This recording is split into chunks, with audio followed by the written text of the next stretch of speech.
Something ancient is crawling beneath the surface, and it's hungry. Tonight, we're diving into classic Parasite horror movies where the real terror doesn't chase you, it lives inside you. From slimy alien invaders to mind-warping body horrors, these films slowly crawl under your skin and refuse to leave. As you watch, ask yourself, which one would truly break you if it were real? Settle in, keep the lights low, and let the infection begin. If you enjoy this kind of horror, don't forget to like, share, and subscribe for more nightmares waiting to hatch. 1. Slither. 2006. A quiet small town learns too late that the worst monsters don't knock, they slide inside you. Ever wondered what you'd do if your neighbor wasn't possessed, just occupied? At first, everything feels almost harmless. A sleepy town, familiar faces, jokes shared over beers and awkward smiles exchanged at the grocery store. That's what makes Slither so dangerous. It invites you in before it turns on you. One strange meteor, one curious man, and suddenly the town's heartbeat feels wrong. You can sense it before you see it, like an itch under the skin that won't go away. What Slither understands better than most Parasite horror films is patience. It doesn't rush to scare you. It lets discomfort bloom slowly. A body changes here, an appetite grows there, and before you realize it, the idea of human starts to blur. Have you noticed how the film makes you laugh right before it makes you recoil? That laughter isn't relief, it's a trap. As the parasite spreads, the horror stops being about gore and becomes something more personal. Identity dissolves, free will erodes. Characters you thought you understood begin to feel hollow, like puppets with warm skin. And that raises an unsettling question: if your thoughts weren't entirely your own, would you even realize it? Or would you defend the thing inside you, just like they do? There's a cruel intimacy to Slither. This isn't a parasite that hides in shadows, it feeds on closeness. Love, desire, loneliness, hunger. The film whispers an uncomfortable truth. Sometimes the things that destroy us don't arrive as enemies. They arrive as needs, as cravings, as something that promises to fill a void. Doesn't that idea hit a little too close to home? Visually, the film never lets you look away. Bodies stretch, swell, rupture, but never without meaning. Every transformation feels like a violation, not just of flesh, but of dignity. You're not just watching people die, you're watching them disappear. And long after the scene ends, you're left asking yourself which fate is worse. So here's my question for you. Do you see Slither as pure body horror? Or as a twisted metaphor about control and consumption? Drop your thoughts in the comments. I'd love to hear how this one crawled into your head. 2. Night of the Creeps, 1986. One alien slug. One bad decision, and suddenly college life turns into a nightmare that refuses to stay buried. Would you survive if horror came crawling straight for your brain? There's something strangely comforting about the opening of Night of the Creeps. Neon lights, awkward jokes, a sense that nothing truly terrible can happen here. And that's exactly why it works. The film smiles at you first, like a friend pulling you into a late-night story, lowering their voice before saying, "You won't believe what happened next." From that moment on, it never lets you go. This is Parasite horror wrapped in charm and sarcasm. But don't let the humor fool you. The slugs in Night of the Creeps aren't just gross, they're invasive in the most personal way possible. They don't tear you apart from the outside. They slip inside, quietly, patiently, and rewrite who you are. Imagine losing control of your own body while everyone around you thinks you're just sick, drunk, or stressed. Would anyone believe you? What makes the film linger is how casually the infection spreads. Dorm rooms, parties, whispered conversations in the dark. One moment you're laughing, the next someone's eyes go empty. Their voice no longer their own. The transformation doesn't feel dramatic, it feels inevitable. And that's far scarier. Doesn't it remind you how easily things spiral when no one takes the warning signs seriously?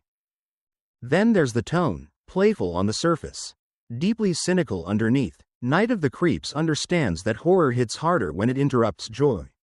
The film doesn't punish its characters for being curious or young, it punishes them for assuming they're safe. That idea creeps into your mind long after the movie ends. How often do we ignore danger because it doesn't look dangerous yet?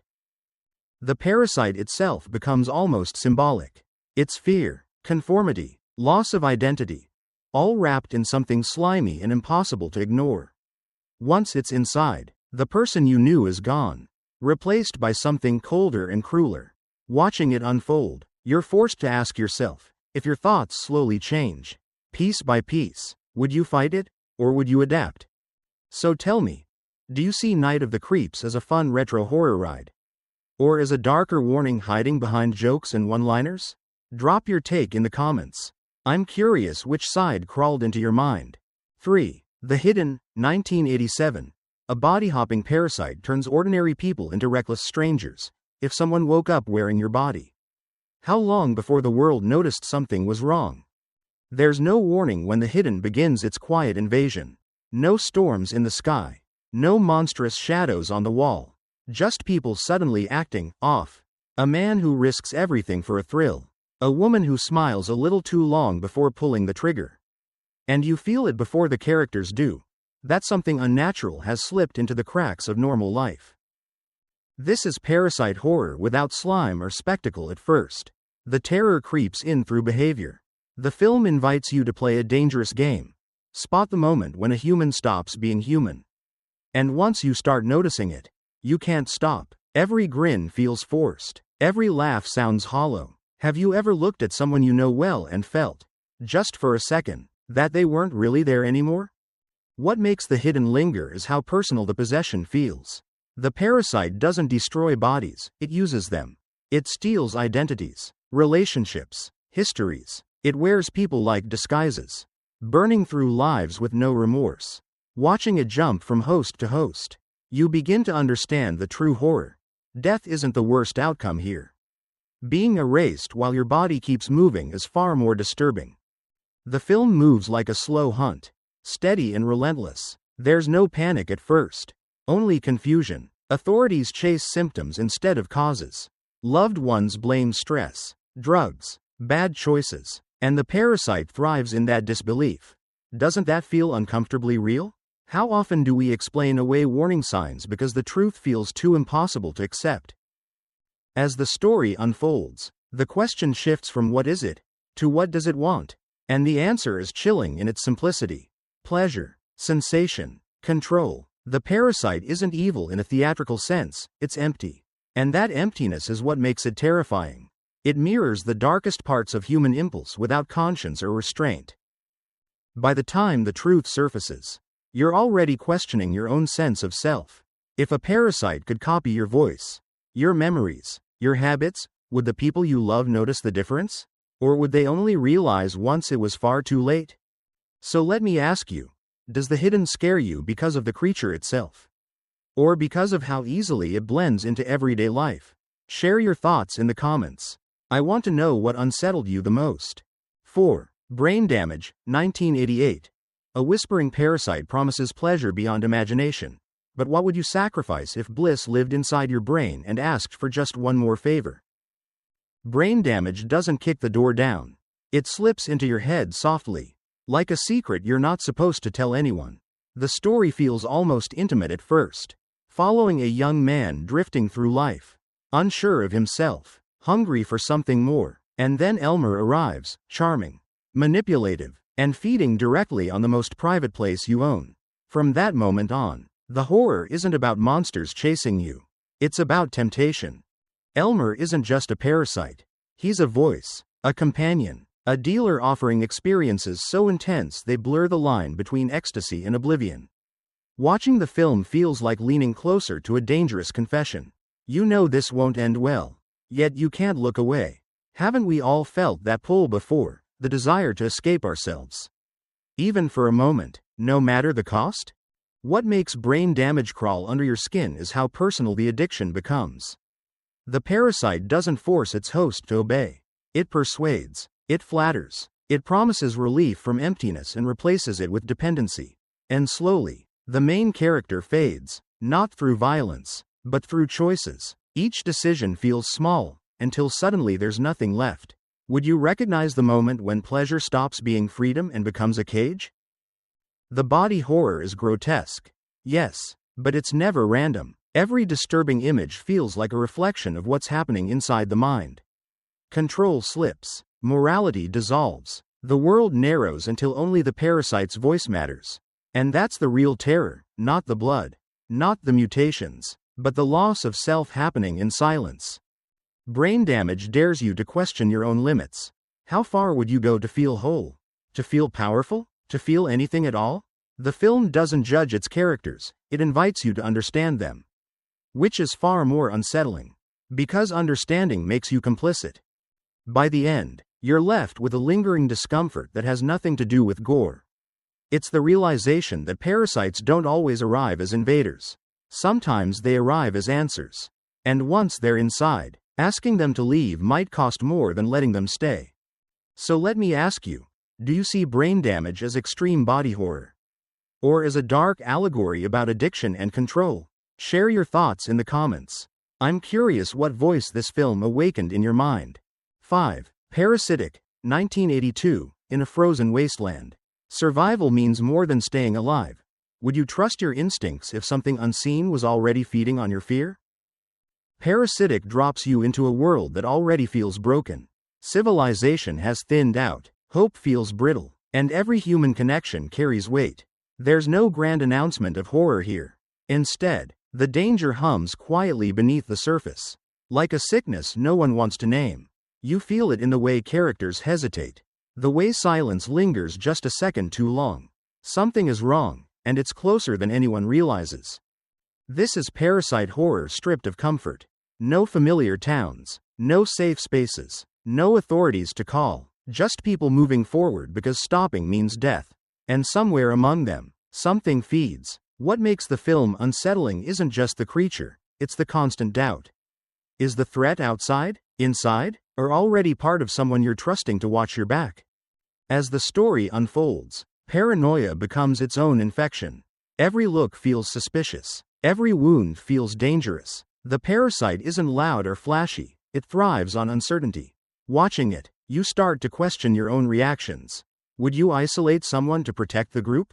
Would you sacrifice compassion for survival? And how long before fear turns you into something unrecognizable? Parasitic understands that isolation is fertile ground for horror.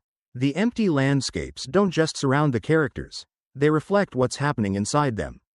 Loneliness, desperation, the slow erosion of empathy. The parasite doesn't need to attack often. It waits. It lets humans do most of the damage themselves. Doesn't that feel disturbingly familiar? There's a rawness to the film that makes it linger. No glossy heroics, no easy victories, just choices, each one heavier than the last. The parasite becomes a symbol of everything that thrives when society collapses. Mistrust, cruelty, self-preservation at any cost. By the time the truth surfaces, you're left wondering whether the creature is the real enemy, or just a reflection of what's already there. The horror of Parasitic isn't about gore or jump scares. It's about watching humanity thin out, decision by decision, about realizing that survival might mean becoming something you never wanted to be. And that's the thought that sticks with you long after the screen goes dark. So here's my question for you. In a world like this, would you choose survival over humanity, or would you risk everything to stay yourself? Drop your answer in the comments. I'm curious where you draw the line when the parasite isn't just out there, but within. 6. Splinter, 2008, trapped in the dark with a shape-shifting parasite. Survival depends on one terrifying rule: if it touches you, you're already dead. What would you do when even contact is a death sentence? Splinter doesn't ease you into fear. It snaps shut like a steel trap.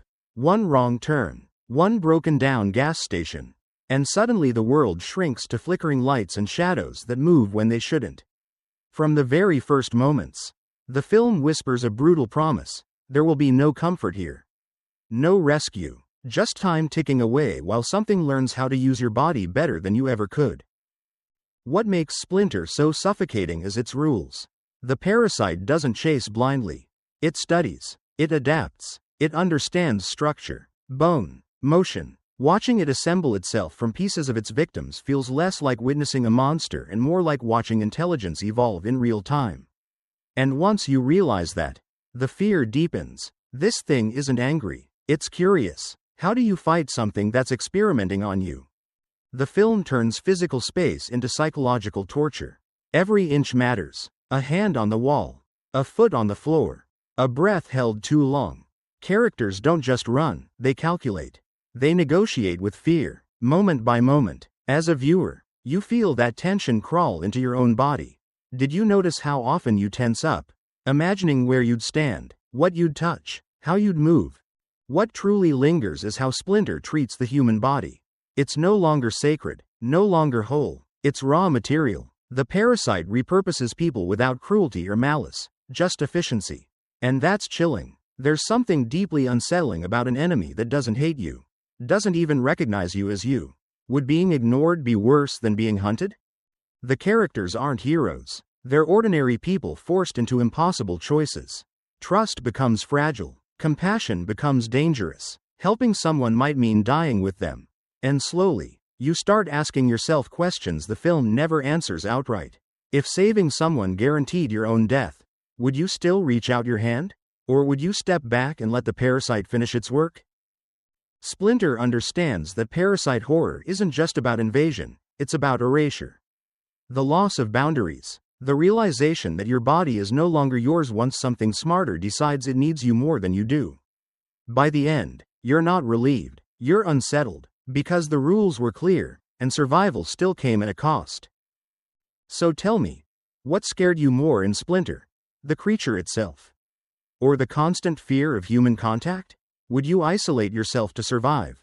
Or risk everything for another person? Drop your thoughts in the comments. I want to know which choice you would make when even touch becomes fatal. 7. Ticks. 1993, deep in the forest. Tiny parasites grow into unstoppable nightmares, but how do you fight an enemy you're taught to ignore because it's too small to matter? Ticks begins like a bad idea whispered between friends. A trip into the woods. Fresh air. Distance from rules and supervision. It feels harmless, almost nostalgic. The kind of place where danger isn't supposed to exist. And that's exactly why the horror lands so sharply. Because nature, when left alone, doesn't care about your comfort. It adapts, it mutates, it waits. At first, the threat feels laughable. Ticks, insects you brush away without a second thought. But the film understands something deeply unsettling. Fear doesn't need size. It needs access. As the parasites grow larger, more aggressive, more intelligent, the forest transforms from sanctuary to trap. Suddenly, every step feels risky. Every patch of grass looks alive. Have you ever felt that moment when the ground itself seems to watch you? What makes ticks linger isn't just the grotesque imagery, it's the loss of control. These characters don't stumble into a haunted house or break ancient rules. They're simply present, existing, and that's enough. The parasites don't punish sin or curiosity. They exploit exposure. That randomness is terrifying, because it suggests something worse than fate: indifference. As the story unfolds, survival becomes instinctive and ugly. Panic replaces reason. Trust fractures. Authority figures fail. Watching it, you begin to notice how quickly fear strips people down to their core reactions. Fight, flee, freeze. Which one are you? And how would you feel realizing your fear response might be exactly what gets you killed? There's also an uncomfortable undercurrent running through ticks. The idea that humans interfere with nature, then act shocked when nature responds. Chemicals, experiments, shortcuts. The parasites feel less like villains and more like consequences. And that makes every attack feel earned in a disturbing way. Do you see the ticks as monsters, or as symptoms of human arrogance spiraling out of control? Visually, the film leans into disgust without apology. The crawling, the swelling, the sudden eruptions of violence, all of it feels invasive, personal. Ticks don't just kill, they cling, they burrow, they refuse to let go. And long after the scene ends, that sensation sticks with you, like phantom itching under your skin. By the end, Ticks leaves you with a quiet realization. Sometimes the scariest threats aren't ancient curses or cosmic evils. They're the things we overlook every day. The ones we assume we can crush under our boots if they ever get too close. So tell me, does Ticks scare you because of the monsters it creates? Or because of how believable the situation feels? Would you survive by staying calm, or would panic take over the moment something crawled onto you? Drop your thoughts in the comments. I want to know what really unsettled you about this one. 8. Bug. 2006. Two lonely souls lock themselves inside a room, convinced something is crawling under their skin. But what if the real parasite is the idea you can't escape? Would you trust your own senses? Bug doesn't explode into horror. It tightens, slowly, quietly, like a room with no windows and a door you've already decided not to open. At first, it feels almost tender, two damaged people finding comfort in each other's company. Soft voices, shared cigarettes, the kind of intimacy that forms when the outside world feels too loud and too cruel. But something is already wrong. You can feel it humming beneath the conversation, like static in the air. This isn't a film about creatures jumping from the shadows. It's about the moment when doubt plants itself in your mind and refuses to leave. A strange itch, a suspicious sound, a thought that shouldn't matter, until it does. Watching Bug, you're pulled into a dangerous closeness with the characters, sharing their space, their fears, their spiraling certainty that something unseen is invading them. And that's when the discomfort really begins. The horror here is contagious. Not through bites or blood, but through belief. One character notices something, the other listens, and suddenly, they're reinforcing each other's terror, feeding it, nurturing it. Have you ever been so convinced of something that no amount of logic could pull you back? That's the trap Bug sets, and once you fall into it, escape feels impossible. What makes the film deeply unsettling is how plausible it feels. There's no clear line where sanity breaks, no obvious turning point. Just a gradual shift where fear becomes explanation, and explanation becomes truth. As a viewer, you start questioning yourself too. Are they imagining it, or are we simply not seeing what they see? And isn't that uncertainty far scarier than a confirmed monster? The parasite in Bug is intimate and invasive. It lives in whispers, in sleepless nights, in obsessive inspection of skin and air and touch. The body becomes an enemy. Sensation becomes proof. And once that belief takes hold, pain feels justified, necessary, even cleansing. Watching this descent, you're forced to confront an uncomfortable idea. If fear felt real enough, how far would you go to remove it? By the end, Bug doesn't leave you shaken by gore, it leaves you shaken by empathy. Because you understand how they got there. You see how isolation, trauma, and trust can twist into something lethal. And that understanding lingers long after the screen goes dark. So let me ask you, do you believe Bug is about parasites? Or about how fear infects the mind when no one interrupts it? At what point would you step back and question what you're feeling? Share your thoughts in the comments. I want to know where this film crawled into your head, and whether it stayed there. 9. The Puppet Masters, 1994. Invisible parasites steal human bodies without leaving a trace. If no one could tell you were gone, would it matter when they took your place? There's a quiet dread that settles in as the Puppet Masters unfolds. The kind that doesn't scream for attention. It whispers. It suggests. It lets you believe everything is normal while something cold and alien presses itself against the inside of human skin. This isn't a world collapsing overnight, it's a world being replaced.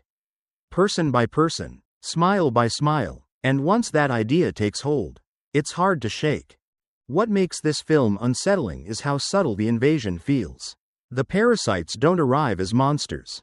They arrive as passengers. They slip onto human spines, flatten themselves against flesh, and suddenly someone you trust is still standing there, but not really there. Watching it happen, you're drawn into a paranoid game of observation. A pause that's too long. A reaction that feels delayed. How would you know if the person in front of you is still themselves? The horror deepens as relationships begin to rot from the inside. Friends talk, lovers touch, colleagues work side by side, all while something alien listens through borrowed ears. There's an unbearable intimacy to that idea. The parasite doesn't destroy memories or habits. It mimics them. It uses familiarity as camouflage. And that raises a chilling question. If something could wear your life perfectly, would your existence truly be missed? As the story progresses, fear becomes procedural. Trust turns tactical. Characters stop asking who they love and start asking who they can risk believing in. The parasite thrives in that uncertainty. It doesn't need chaos. It needs doubt. Watching this unfold, you begin to feel the same tension tightening in your chest. Would you hug someone if there was even a chance they weren't human anymore? Or would you pull away, just in case? What lingers most is the film's cold logic. The parasites aren't cruel. They're efficient. Humanity isn't hated, it's simply useful. And that indifference is terrifying. Evil with emotion can be reasoned with. But something that sees you as transportation? As equipment? That kind of horror offers no comfort. By the end, the Puppet Masters leaves you staring at ordinary human interaction with new suspicion. A handshake, a shared laugh, a familiar voice on the phone. The film quietly asks you to imagine a world where identity is optional, where bodies are just doors waiting to be opened. So here's my question for you. Would you rather face a visible enemy? Or one that hides behind the faces you trust most? Do you think you'd notice the change, or would it be too late by the time you did? Share your thoughts in the comments. I want to know what unsettled you most, the parasites themselves, or the idea that replacement could be so perfectly silent. 10. Contracted, 2013. One reckless night turns into a slow, merciless invasion. But what's more horrifying? The parasite destroying her body. Or being forced to face it alone while no one believes her? Contracted doesn't announce its horror with monsters or screams. It begins with discomfort, with regret, with that sinking feeling you get when you wake up knowing something isn't right. But you can't explain why. At first, the changes feel small, easy to ignore, easier to deny. A sickness, maybe, stress, bad luck. Haven't we all tried to rationalize fear when the truth feels too ugly to face? What makes this film so disturbing is how intimate it feels. The parasite doesn't attack from the outside. It rots from within, turning the body into a ticking clock. Watching the transformation is unbearable not because it's fast, but because it's slow, painfully slow. Every scene asks you to sit with decay, with denial, with the quiet terror of realizing your body is no longer listening to you. The real cruelty of Contracted lies in isolation. The protagonist reaches out for help, only to be dismissed, judged, or misunderstood. Doctors offer explanations that don't explain enough. Loved ones pull away, and the parasite thrives in that gap, the space where empathy should live. Watching this, you start to feel the weight of disbelief pressing down. What would you do if you knew you were dying, but no one took you seriously? This isn't just body horror, it's social horror. Shame becomes another infection. Fear turns inward. The parasite doesn't just consume flesh, it erodes dignity. Scenes linger longer than you want them to, forcing you to confront decay without escape. And that discomfort feels intentional. The film wants you trapped in her perspective, feeling every moment she wishes she could outrun. There's no seductive voice here, no twisted pleasure, just inevitability. The parasite doesn't tempt, it takes. And as control slips away, something else replaces it. Anger, desperation, a need to make sense of what's happening.